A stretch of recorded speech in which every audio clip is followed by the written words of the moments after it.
Hai, selamat pagi. Salam sejahtera bagi kita semua. Jumpa lagi dengan saya Mariati Saragi, siswa STT Baptis Kalpari. Kali ini saya harus tampil sendiri karena biasanya kita berdua dengan Mbak Dwi. Namun karena kita sedang melaksanakan social distancing menghadapi virus corona, kita presentasi materi kuliah terpaksa dengan sendiri-sendiri. Saya berkesempatan di sini untuk menyampaikan materi teologi sistematis 1 dalam Prolegomena 5, yaitu tentang perwahyuan. Jadi, apa itu perwahyuan?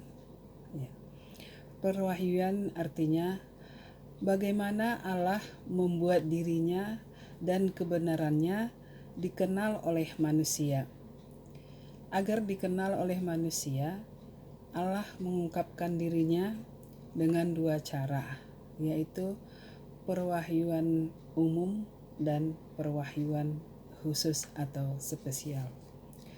Perwahyuan umum adalah Allah mengungkapkan pernyataan dirinya melalui ciptaannya seperti langit, cakrawala, bumi, dan semua makhluk-makhluk. Ini tertulis dalam 1 Mazmur 19, Yohanes 1 ayat 19, Kisah Para Rasul 14, Kisah Para Rasul 17, Roma 1 ayat 16 sampai 20, dan Roma 2 ayat 12 sampai 15.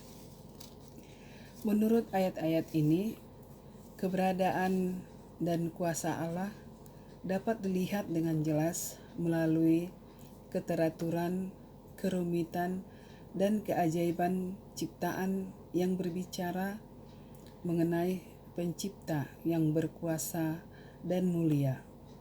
Tetapi perwahyuan umum ini tidak dapat membawa keselamatan bagi manusia karena manusia telah jatuh ke dalam dosa. Tujuan perwahyuan umum ini untuk membuat manusia menjadi bertanggung jawab dan sadar bahwa manusia berdosa di hadapan Allah. Perwahyuan khusus atau perwahyuan spesial. Asalnya penciptaan ulang yang ditujukan bagi manusia yang berdosa, yang harus ditebus dan harus dapat dipahami oleh manusia rohani. Sumbernya yaitu Yesus Kristus, firman Allah yang hidup, dan firman Tuhan dalam Alkitab. Firman Tuhan diperlukan sekarang untuk menuntun kita agar kita hidup di dalam kehendak Allah. Sebab apa yang Allah tulis dalam Alkitab adalah pernyataan dirinya dan kehendaknya, sehingga kita mengenal Tuhan. Dan wahyu khusus adalah firman Tuhan yang ditulis di dalam Alkitab, tidak lebih dan tidak kurang. Tujuan perwahyuan khusus ini regenerasi lengkap dari orang berdosa, sehingga mereka dapat memantulkan kesempurnaan dan hikmat Allah dan penghakiman adil bagi mereka yang terhilang.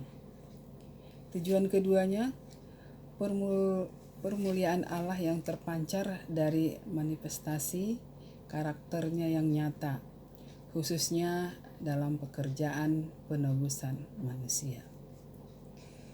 Oke guys, sekarang kita masuk dalam Prolegomena 6, yaitu cara perwahyuan firman Tuhan. Cara perwahyuan firman ini terdiri dari beberapa teori, di antaranya 1. Teori inspirasi. Teori inspirasi ini juga terbagi dalam beberapa bagian, di antaranya Teori intuisi atau natural. Penulis memiliki pandangan super kepada kebenaran, moral dan agama. Karakternya murni atau natural. 2. Teori konseptual. Konsepnya diinspirasikan oleh Allah. Tulisannya tidak dipegang oleh teolog liberal. Ketiga, inspirasi bertingkat. Beberapa bagian Alkitab lebih menginspirasi daripada lainnya, sehingga lebih dapat diandalkan dan berotoritas. Contohnya, kitab Torah lebih tinggi daripada kitab nabi-nabi, atau Perjanjian Lama lebih tinggi daripada Perjanjian Baru. Biasanya teori ini digabungkan dengan teori lain. Kedua, teori inspirasi. Teori inspirasi ini juga terbagi dalam beberapa bagian, di antaranya teori dinamis atau parsial.